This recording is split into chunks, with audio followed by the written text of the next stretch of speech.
Sí, muchísimas gracias, buenos días. Gracias por estar aquí, les agradezco con el corazón.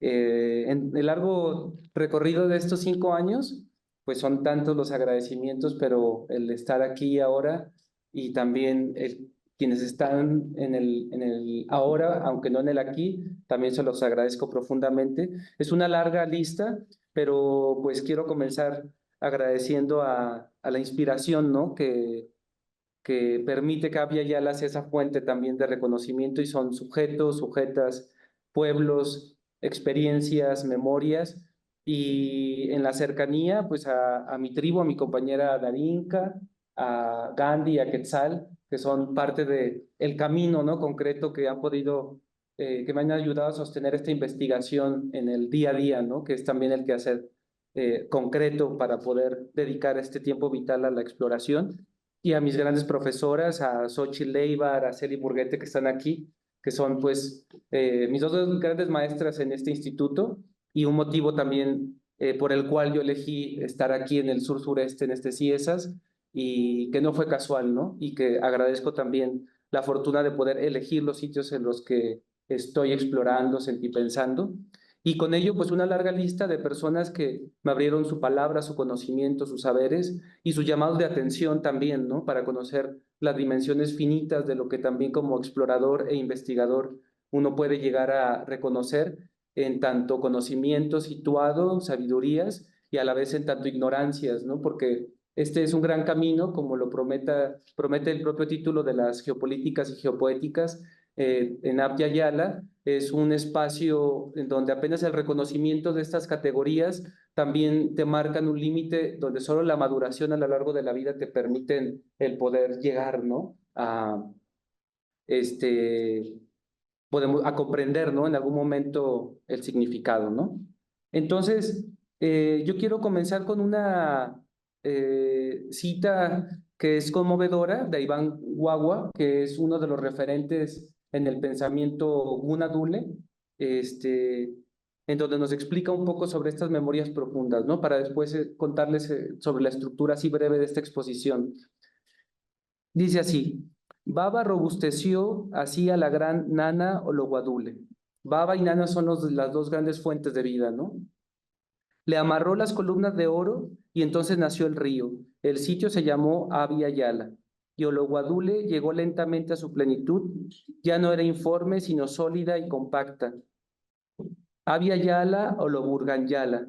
El río se llamó Ologuas Bundiguala, Oloburgundinguala, y ahí la madre tierra retuvo el nombre definitivo. Sobre ella Baba derramó la corriente de las aguas y la corriente del río emitió su quejido en las entrañas de la madre y en su corteza brotaron las semillas, las cepas. Surgió el verdor y el cuerpo de la madre se llenó de hermosuras y robustos árboles con su variado colorido. Y es por eso que le llamamos madre, la madre tierra, Anana o Bobirringunyay. Baba la constituyó en protectora y defensora de todo aquello que se mece, se mueve, vive y reposa sobre ella. Y pues con esto también para ofrecer con mucho respeto a la sabiduría hacia el pueblo Unadule y a las personas que me brindaron también su palabra, porque es de allí, de este pueblo, de donde viene la evocación tan potente de esta concepción, que hoy también me permite el presentar algunas exploraciones que se han hallado en esta investigación. Pues me voy a referir en primera instancia a cómo surgió la idea y la necesidad de explorar los orígenes, las genealogías y raíces profundas de Abya Yala, para luego plantear elementos muy específicos sobre los objetivos, las interrogantes, e intentar dedicar la parte sustancial del tiempo a lo que son los apartados y algunos de los hallazgos de estos. Concebir a Abya Yala tiene que ver con esta noción también de cómo da origen, ¿no? En un sentido también ontológico, político, de una exploración que inicia en su momento hace pues cerca de 10 años y específicamente me referiré a algunos momentos, ¿no? Quiero leer esta parte en la que dice que concebir implica sentir, ¿no? Imaginar, interpretar para luego apropiarse de las inquietudes que invaden nuestro ser investigativo. Luego aparece la necesidad de interrogar, observar, escuchar, sentir, pensar y cuestionar. Y así es que he iniciado una fascinante búsqueda investigativa que reúne sus resultados en esta tesis, la cual he titulado Geopolíticas y Geopoéticas de Abya Yala.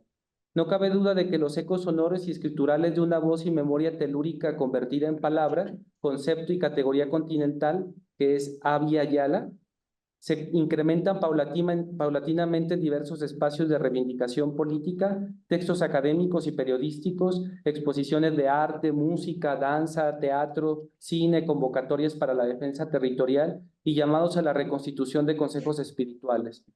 Pero no fue sino hasta la década de 1970 y con énfasis en 1990 cuando los estudiosos y estudiosas de los pueblos indígenas, entre comillas, y las ciencias sociales, críticas abrieron con seriedad los diálogos y escucha hacia las voces de la propia intelectualidad de las lideresas y líderes de los pueblos en resistencia. Y estos, a su vez, intervinieron crecientemente en la propia formulación epistémica y discursiva de la antropología y las ciencias sociales. Sin que se pretenda adentrarme en este largo debate, lo que quiero decir, pues, es que la insurgencia epistémica que trae consigo Abya Yala es parte de esta exploración. ¿Qué implicación tiene? Y para ello también una acotación muy concreta.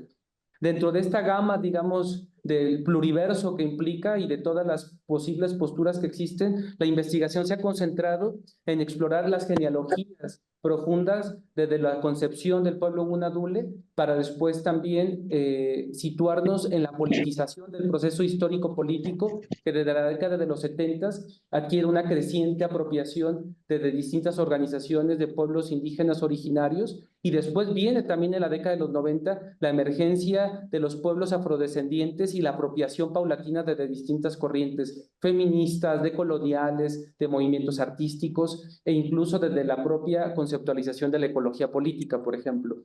La acotación está restringida sobre todo a focalizar la apropiación de organizaciones que a lo largo del continente desafían una concepción amplia, ¿no?, de este latinoamericanismo y de la americanidad como categoría epistémico-política y como categoría geopolítica que ha finalmente enfrascado en una dimensión hemisférica en la concepción de algo que está desafiándose desde una clave anticolonial, ¿no?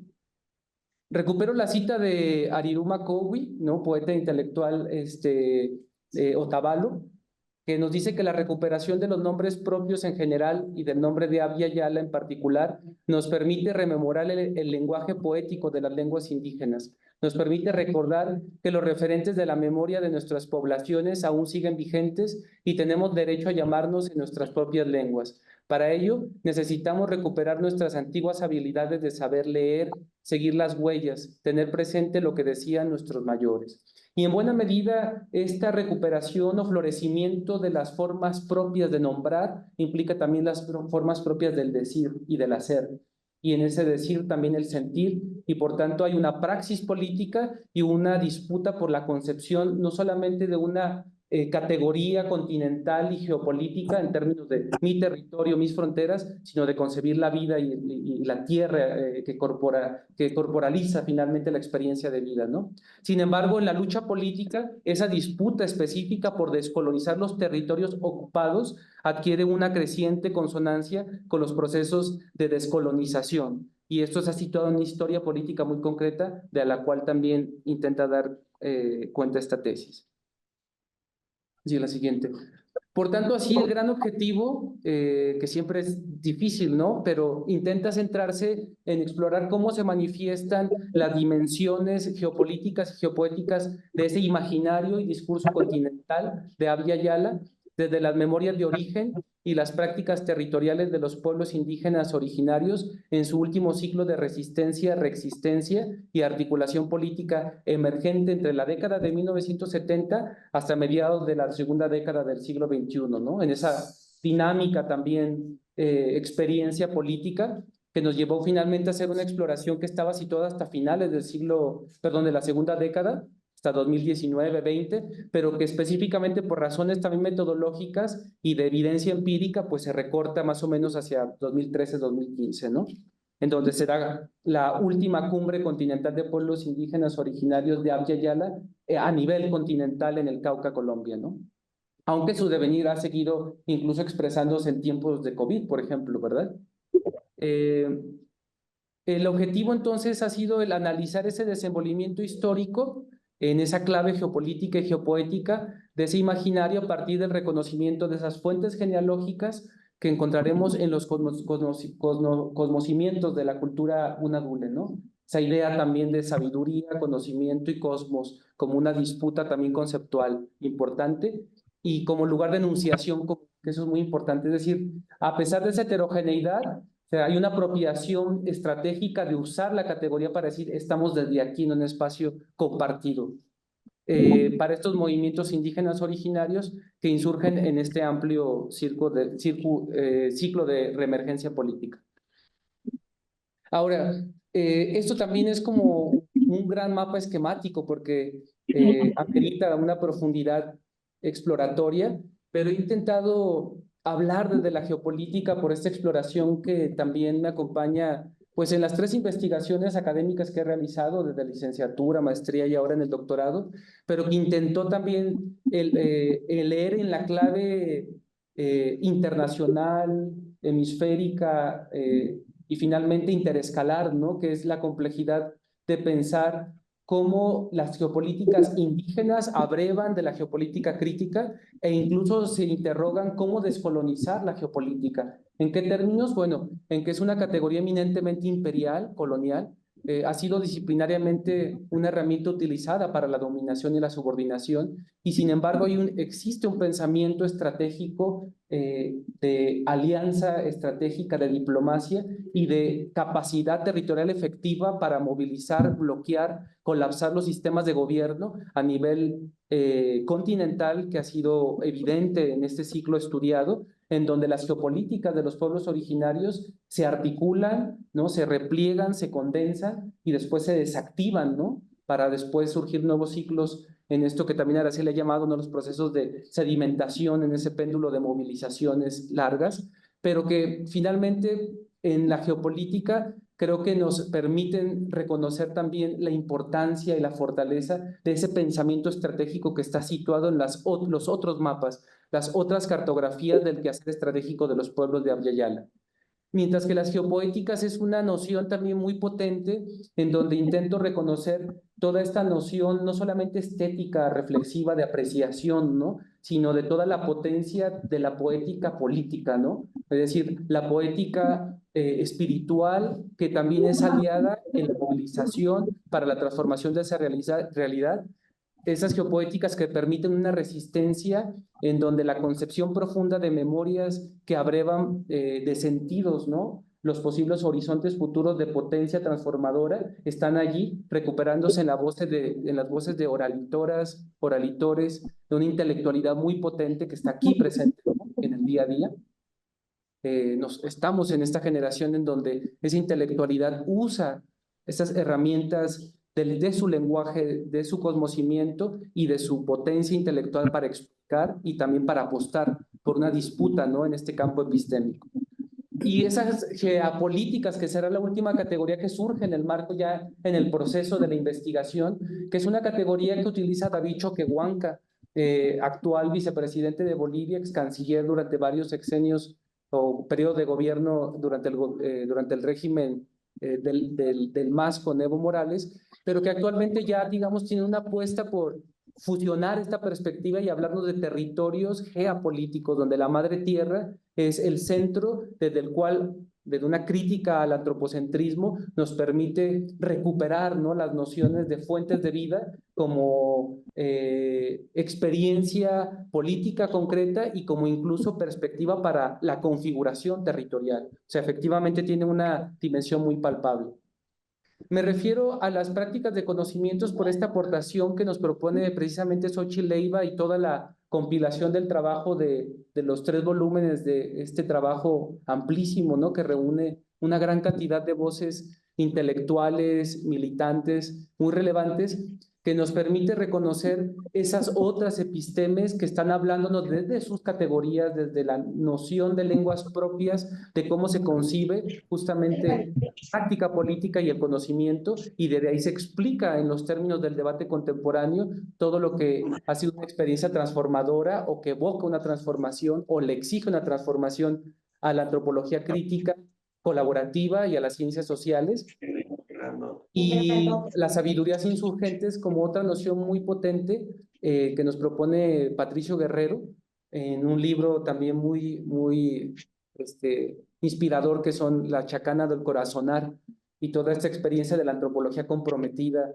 en un sentido de reconocer, o sea, un significado que aquí sí me gustaría citarlo, ¿no? Que interpela nociones cardinales para explicar el ciclo de avialidad a partir de una forma de ir sembrando una política distinta del decir, desde sus propios territorios del vivir, del luchar, del nombrar, y sobre todo hacerlo desde el potencial de sus propias lenguas y sabidurías. Entonces, bueno, prácticas de conocimiento, otras de conocimientos y sabidurías insurgentes, es lo que me permite nombrar lo que en sí mismo cada pueblo está nombrando con sus propias gramáticas. Ese decir y ese descolonizar desde su experiencia y de sus propias gramáticas políticas, ¿no? Ahora, avialización y avialidad van a ser las propuestas, ¿no? De lo que también la tesis intenta recuperar.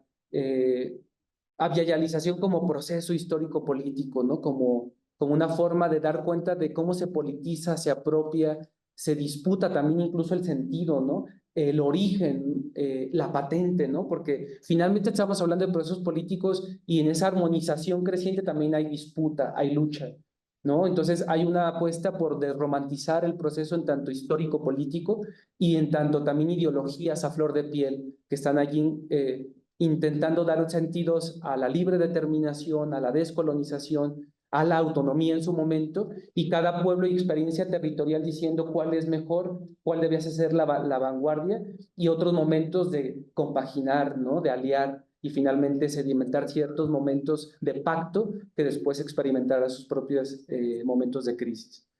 Y avialidad como esa cualidad justamente geopoética, es decir, la experiencia que reúne y aglutina el estado, el horizonte, y a la vez una potencia en donde el horizonte heterotópico, de esas utopías en disputa, son un territorio también palpable que se disputa, por el cual se lucha, es decir, es un territorio epistémico que también existe, y en esa ¿Ahí está el café o qué? condición latente, pues permite finalmente reconocer hasta qué punto A ver. podemos ver que estos dos conceptos van a ser una apuesta conceptual que intenta hacer un aporte de la investigación. Ahora, en la siguiente diapositiva, por favor. ¿Cómo se organizó la tesis? Que estos, pues, los próximos ya 15 minutos para dedicarme así, de qué está compuesta, ¿no? La investigación. Son 5 capítulos. Me referiré a cada uno de ellos con un interrogante y como una especie de imagen, ¿no? De lo que contiene. El primero de ellos es el de las capas memoriales del pueblo Gunadule. Si pudiéramos ir, por favor, Raúl, a la siguiente. ¿Cuáles son los fundamentos históricos memoriales y conocimientos de los que abreva esta palabra y la evocación de Abya Yala en la cultura Gunadule? Nos dice Abadio Green, un lingüista y pensador Gunadule, a quien tuve la fortuna de entrevistar, ¿no? En 2015, cuando hice el primer acercamiento a campo y donde soñé que volvería para quedarme mucho tiempo, donde no preveía que el COVID iba a existir, por ejemplo. Y en ese momento, sin embargo, me dio pistas muy importantes. Dice que mucho antes de que se inventaran los aparatos espaciales, las generaciones anteriores ya habían observado que la Tierra tenía la forma de una totuma, de una jícara, ¿no? Que se parecía al vientre de una mujer cuando está en espera del nacimiento de un nuevo ser y que por tanto la Tierra es nuestra madre. Por eso el nombre que le decimos a la Tierra no puede decirse de cualquier manera. Es la evocación más infinita y bella dada a uno de los cuerpos del pluriverso, pues es la única criatura que existe en este cosmos que recibe el nombre de sus progenitores Nana y Baba, porque es su imagen y huella, y nosotros, los seres humanos, somos sus criaturas escogidas. Nada nuevo en múltiples génesis de conocimiento en muchas culturas y pueblos, pero esto nos lleva a reconocer que Abya Yala, en esa profundidad de sus puentes, comienzan a tener sentido en el Babi Gala, que son el conjunto de sabidurías orales que los sailas o saglas rezan, ¿no? En las reuniones de los congresos generales CUNA, y donde hay una transmisión de conocimientos intergeneracionalmente, y en ellos se explica el origen, crisis y recreación de la madre tierra. Desde allí, desde esa fuente, Abya Yala es la cuarta etapa de la creación de la Madre Tierra, en sus 4 momentos de creación agonística y de recreación plena, ¿no? Es por eso también que algunos le traducen como tierra recuperada o tierra preferida de Baba Inanna, porque se le da una cuarta oportunidad del último cataclismo que fue una gran inundación. Esta hipótesis luego nos permite explicar por qué Abya Yala en términos etimológicos nos habla de Abi como agua o sangre, en tanto también el líquido vital, como también el líquido del que venimos cuando estamos en la placenta, ¿no? De esa emergencia, ¿no? Del agua, de esa insurgencia, podemos decir, de la tierra, aparece Yala, que es montaña o tierra en la superficie de la tierra. Entonces, en realidad, la tercera etapa de la tierra es cuando surge el conjunto de toda la masa en conjunto, y desde la tercera a la cuarta etapa se fragmenta, ¿no? Algo así como la hipótesis de la Pangea, ¿no? Entonces nos dice Badio Green que la cuarta etapa es la de Abya Yala, que corresponde a este continente vertebrado por dos grandes masas continentales y un fino istmo, ¿no? Que tiene también forma de tortuga al centro, ¿no? Que actualmente denominamos los territorios del Quetzal, ¿no?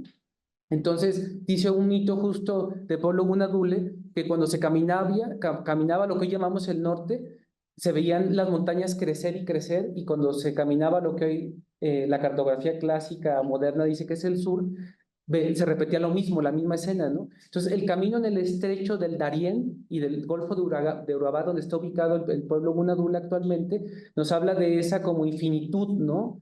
Que habla de la masa constitutiva de este territorio de Abya Yala, que es traducido como tierra en pleno florecimiento, tierra en plena madurez. Pero esa madurez se debe a que es el momento en que se está listo, el que se está listo para nacer, para estar.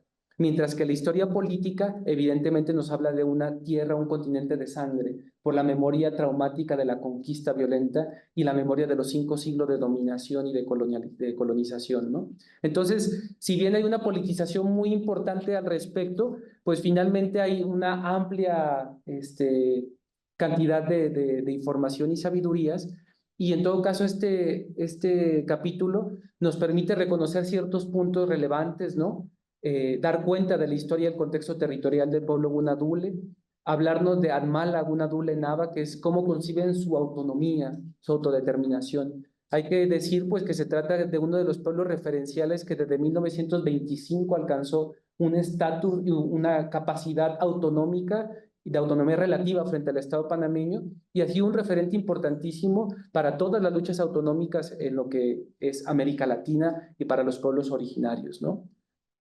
Las propias molas burbale, que son las capas del cuerpo, esa prenda tan bella, ¿no? Que utilizan las mujeres. Si pudiéramos ir a la siguiente, estas molas, ¿no? Tan representativas, también son portadoras de los tejidos, ¿no? Y eso me sirvió como inspiración para hablar de las capas memoriales. A ver, bájale tú. Las mujeres utilizan capas que cortan, digamos, para generar estas figuras que además son evocaciones que aparecen en sueños, y otras son heredadas generación por generación, ¿no? Ahí esta es una mola de Abya Yala, y la siguiente es una mola que narra la llegada de las primeras mujeres cunas a la tierra, que son concebidas como las que habitan finalmente la tierra por primera vez, ¿no? Toda una historia también por relatar, pero bueno, podemos ir al siguiente, Raúl. Hasta hablar de las molas de protección que vemos enseguida, que son también un referente importantísimo de algo que traducen etimológicamente como la piel de las mariposas, ¿no? Algo que cubre finalmente el cuerpo de la memoria. Entonces, estas molas del espíritu de la Madre Tierra nos hablan de una profundidad y complejidad de la cual hay que dar cuenta, con todos los límites, como decía al inicio de la exposición, de lo que es una sabiduría de este pueblo, ¿no? Si podemos ir al siguiente. En el segundo capítulo abordo Abya Yala como continentalidad anticolonial, es decir, empiezo a dar cuenta de esta historia política e intento explicar cómo la paulatina apropiación política de la noción de Abya Yala se da a lo largo de la segunda mitad del siglo XX, en tanto una fuente de convocatoria anticolonial entre los liderazgos y la diplomacia indígena, ¿no? En ellos aparece una figura central que es Takir Mamani o Constantino Lima. Él es un personaje vocero del movimiento indianista, Aymara, Y él es una figura central en el proceso de politización. Múltiples textos también en sus amplias fuentes confirman, y todos estamos de acuerdo, en que es el responsable, ¿no? No el único, pero uno protagónico, de que después de haber visitado la Cumbre Mundial de los Pueblos en la década de los 70 y en su paso, ¿no? Por Panamá, en una escala que hace en su viaje, el retorno para su territorio y mar en Bolivia, se encuentra con los Aylas o con los Aglas, ¿no? Y conoce por primera vez la concepción de Abya Yala. Y entonces nos dice que precisamente hay que utilizar esa categoría para nombrar desde una clave anticolonial lo que América no puede seguir siendo concebida como nombre para los pueblos originarios en su pleno proceso de lucha por la libre determinación y por la radical descolonización de sus territorios, ¿no? Entonces después hay una historia muy interesante en donde el capítulo intenta dar cuenta de ese recorrido cronológico que involucra a muchos actores, organizaciones y una emergencia muy potente de una ideologización por encontrar una categoría común que permita impugnar la idea de la americanidad, ¿no? Entonces, en ello hay una apropiación política intelectual que aparece, por ejemplo, en el journal Abya Yala News, ¿no? Que se conforma en Estados Unidos, el SAIC, ¿no? Que es un centro de derechos por los pueblos indígenas, hasta grandes proyectos editoriales como la editorial Abya Yala, que está en Ecuador, que es un referente de la publicación de múltiples, primero textos de especialistas sobre pueblos originarios y hoy por hoy de intelectuales de Abya Yala explicándonos sus procesos históricos, memoriales, políticos, etcétera, ¿no? Entonces, este capítulo intenta explicar esta noción de cómo se abyayaliza América, si es que lo podemos denominar de tal forma, y cómo se disputa también esto en los términos del debate político, académico, intelectual, en donde el horizonte es cómo se descoloniza el espacio-tiempo, finalmente, ¿no? En esa convocatoria a abyayalizar en tanto evocación de descolonización, ¿no? Si pudiéramos. Y pues para ello hay muchas pistas interesantes, desde explorar los textos del gran Guamán Poma, ¿no? La Nueva Crónica y Buen Gobierno, en donde la idea de Ayala ya aparece en la portada de este texto emblemático, y en donde Inca Huáscar Chuquihuanca, también un texto muy importante que retomo en este capítulo, nos habla de pistas muy polémicas, pero muy potentes también, en donde nos habla de la existencia en la concepción del mundo aymara de la noción de Agu y Yala. Es decir, que hay otra también hipótesis de la existencia de la noción en donde los grandes viajeros, ¿no? Los abyayalos, los llevadores de la palabra del conocimiento en el gran camino, en el Capac Yan, ¿no? De la ruta inca, habían llegado al istmo y se habían comunicado con el pueblo agunadule. Entonces, desde esa memoria de larga duración existen posibles antecedentes de que haya habido un contacto previo y, por supuesto, una historia arqueológica, antropológica, que también pues disputa desde múltiples fuentes los contactos entre los pueblos de todo el continente, que pudieran dar cuenta de que la noción de Abya Yala tiene una historia también política mucho más antigua que la que nos dice en la década de los 70, esta historia política a la que me referí. En fin, si pudiéramos seguir. El capítulo tercero es el de la insurgencia de los tejidos geopolíticos y ya dar cuenta de esas confluencias y alianzas. Para ello realmente había pensado un capítulo que diera cuenta de todo, desde los 70 hasta el año 2010, pero me di cuenta que era central el dar cuenta en sí mismo de cómo se tejió una cultura de la diplomacia entre los pueblos a partir de la emergencia de las organizaciones indígenas, ¿no? Es decir, desde la década de los 60, 70, la Federación Shuar, ¿no? Y el movimiento indio-americano, el AIM, en Estados Unidos, son dos grandes, digamos, puntos de referencia que hablan de la potencia de maduración, de hacerse de su capacidad política, de crear sus organizaciones. Esto es una historia muy, muy concurrente, un tema muy estudiado en la antropología política, en la historiografía sobre América Latina y en particular sobre pueblos originarios, pero intentar ponerla toda en conjunto e integrar a la isla Tortuga, es decir, los territorios actuales de Estados Unidos y Canadá, es también una apuesta de Abya Yala, es decir, renuncia a la frontera imperial nuestroamericana martiana, ¿no? En donde el río Bravo nos separó del mundo anglosajón, pero los pueblos originarios dicen, somos parte de un mismo proceso histórico, ¿no? Somos hijos de Abya Yala, ¿no? Entonces, si pudiéramos ir a la siguiente. por ejemplo, esto es algo que solo para decir que es un esquema histórico-político donde una cronología cíclica intenta dar cuenta desde, o sea, la emergencia de la Federación Shuar y el movimiento americano hasta por la creación del Consejo Regional Indígena del Cauca, Ecuarunari en Ecuador, el movimiento de Misurasata en Nicaragua, del pueblo Misquito, ¿no?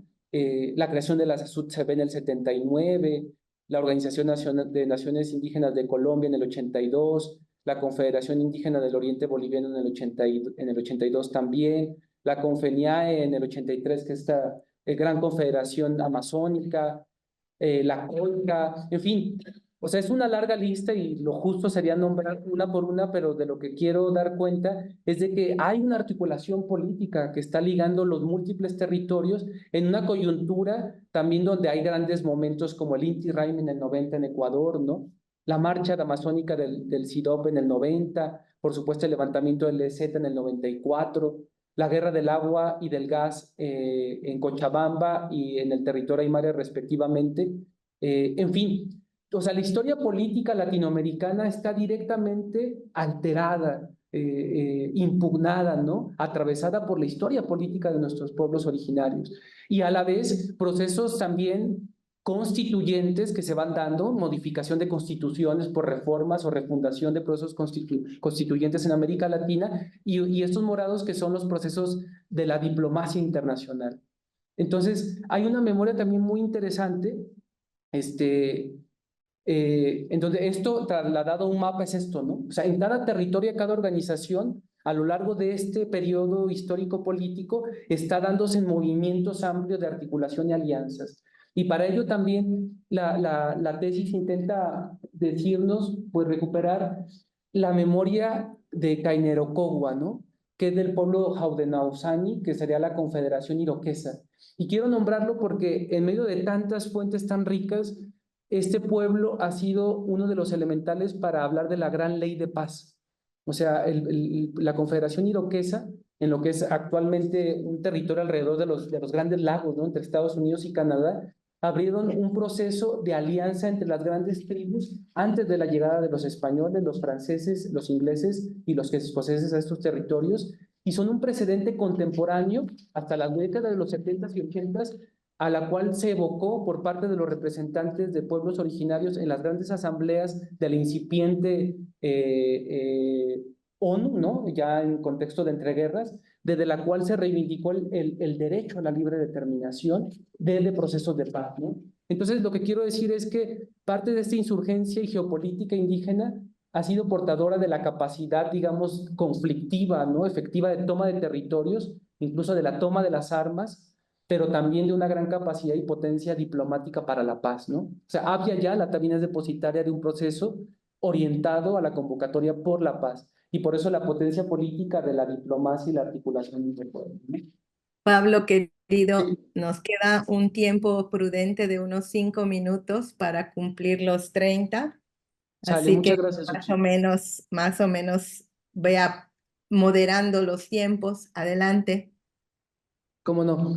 El capítulo cuarto ya nos habla de los 500 años de resistencia como coyuntura política, ¿no? Es decir, como discursividad de algo que ya ha sido también mucho más conocido, que es la coyuntura abierta por la campaña continental 500 años de resistencia indígena, negra y popular. O sea, ya ahí el entramado, la urdimbre de resistencias, entonces dan cuenta de la impugnación en el 90-92 frente a las celebraciones por los 500 años del descubrimiento de América, toda una impugnación de una intelectualidad solidaria con los pueblos originarios y la indignación de una celebración que no solo evoca no el encuentro, sino la barbarie, el genocidio, el etnocidio, ¿no? Es una historia política muy potente que releída a la luz sobre todo de todo lo que fue la configuración de una discursividad estética, política y de movilización efectiva con la creación de consejos en todo el continente de los 500 años, nos habla de una historia política muy seductora, muy potente.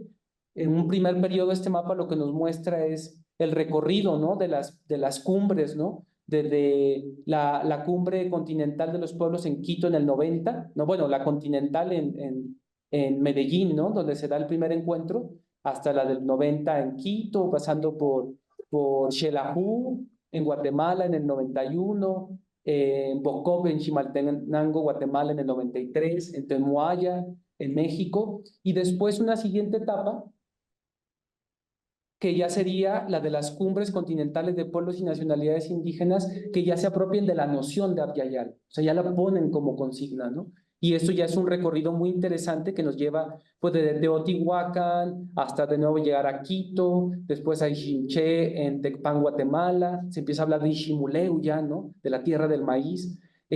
Nos lleva a Mar del Plata y la aparición tan potente de no solo de Gualmapu y de pueblo mapuche como una experiencia territorial aislada, sino como una evocación que se conecta con el resto de luchas, a la paz, por supuesto, en el fenómeno tan potente en Bolivia, ¿no? Con el vuelco político que sufre entre 2005 y 2006, a Puno, Perú. Entonces, todo esto es leído y fue interpretado en términos de coyuntura y contexto y del análisis de las declaraciones que surgen de cada uno de estos encuentros de Abya Yala, ¿no?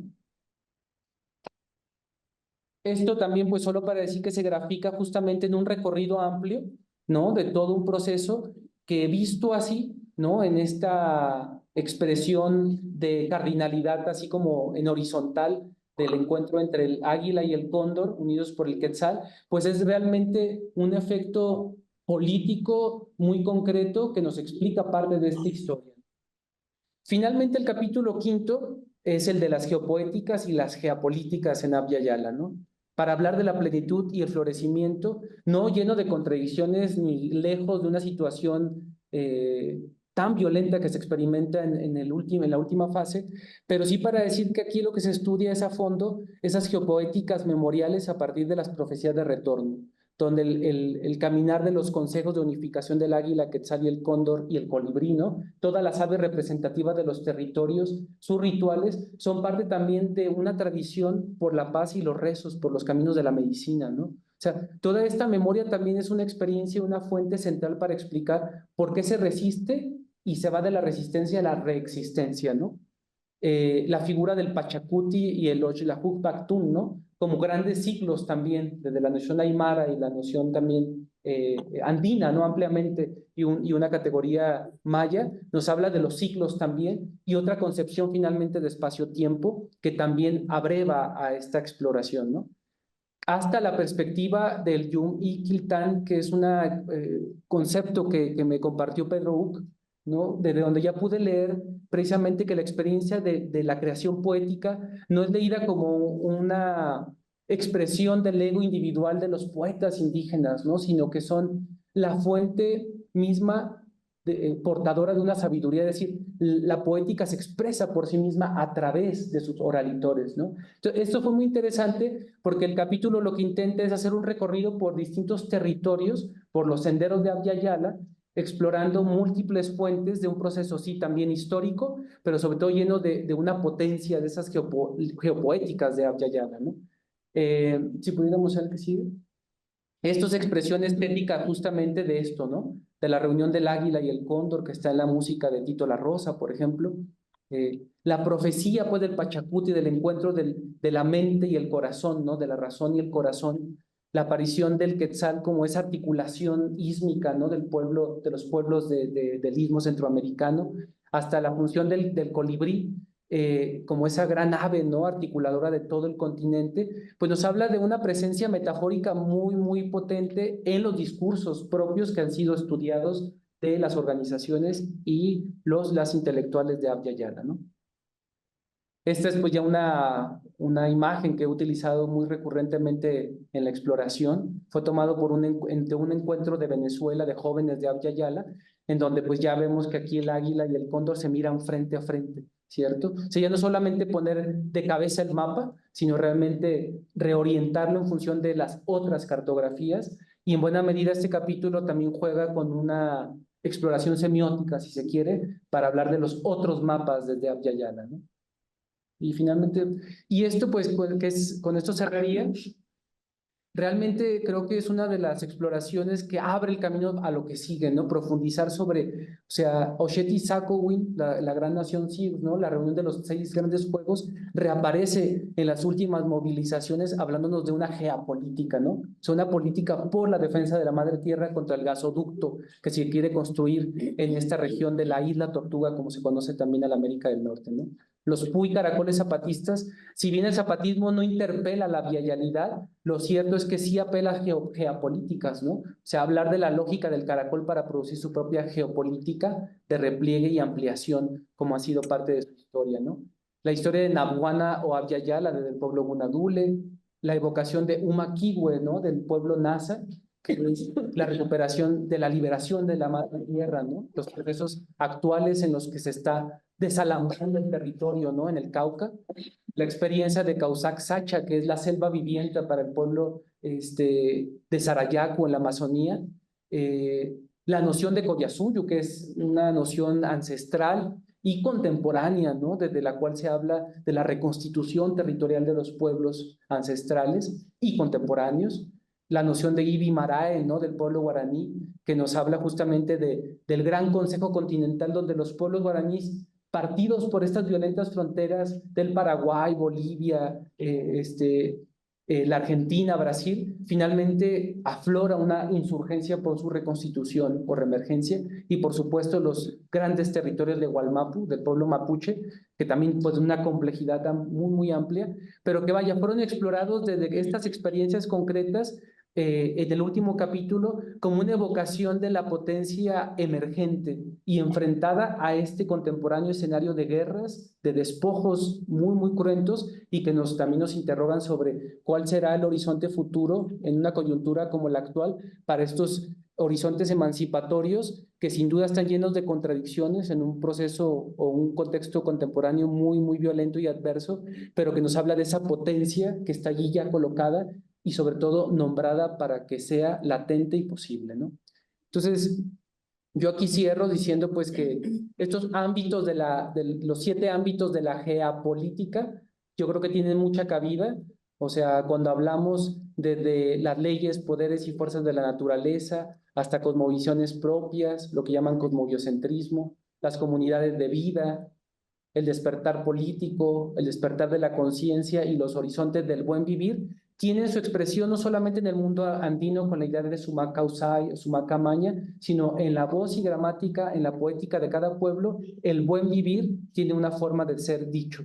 Y en ese sentido, pues Xuno López Intzin, ¿no? Que conocemos muchos aquí en Chiapas, él nos habla del Huaychinel Lumquinal como una prefiguración del mundo posible, del mundo que está por venir. Pero ese mundo solo puede ser la medida en que se construye, ¿no? Se milita, se camina.